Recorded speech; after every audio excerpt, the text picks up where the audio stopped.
Le mois saint de Ramadan tire à sa fin. La fête de fin de Ramadan, cette année, est accompagnée par d'autres événements relevant du calendrier électoral, des circonstances qui, du point de vue sécuritaire, sont des moments de grande vigilance. À l'approche de ces échéances, le chef de l'État général Mohamed Idriss Déby Itnou a convoqué tous les responsables en charge du dispositif sécuritaire.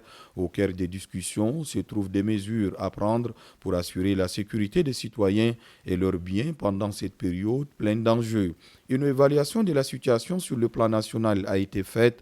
Des cas de viols, braquages et de conflits intercommunautaires dans quelques villes du Tchad, menaçant la quiétude des citoyens par endroits, ont été relevés. Une situation qui a amené le chef de l'État, au regard des enjeux à venir, à ordonner une mobilisation exceptionnelle de toutes les forces de défense et de sécurité. De ce fait, ces forces seront mises en alerte et des plans opérationnels seront rapidement élaborés et mis en exécution, informe le ministre de la Sécurité publique et de l'Immigration, Mohamed Sherfaddin Margui. Elle a un caractère extraordinaire parce que nous sommes à une période un peu spécifique, c'est-à-dire nous amorçons vers la fin du mois de Ramadan. Également, le processus électoral a beaucoup d'enjeux devant nous et la situation sécuritaire également de nos villes et différentes localités au niveau national sont souvent émaillées par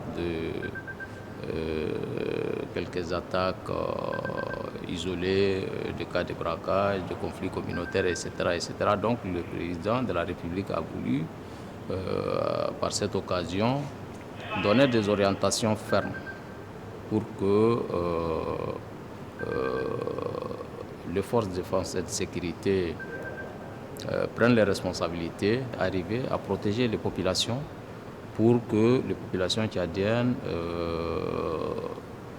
s'organisent pour le fait de fin de Ramadan qui s'annonce et également d'entamer la campagne électorale et tout ce qui est le processus prévu pour ce qui est des élections. Le chef de l'État général Mohamed Idriss Déby Itnou a exhorté les responsables sécuritaires à redoubler d'efforts pour que la tranquillité, la quiétude et l'ordre public ne soient troublés d'aucune manière. La traduction de ces hautes instructions du chef de l'État devra se manifester par une mobilisation accrue, concertée et coordonnée, ainsi qu'une présence accentuée dans les zones sensibles des forces de défense pour ce qui est des frontières et des forces de première et deuxième catégorie pour ce qui est de la sécurité intérieure.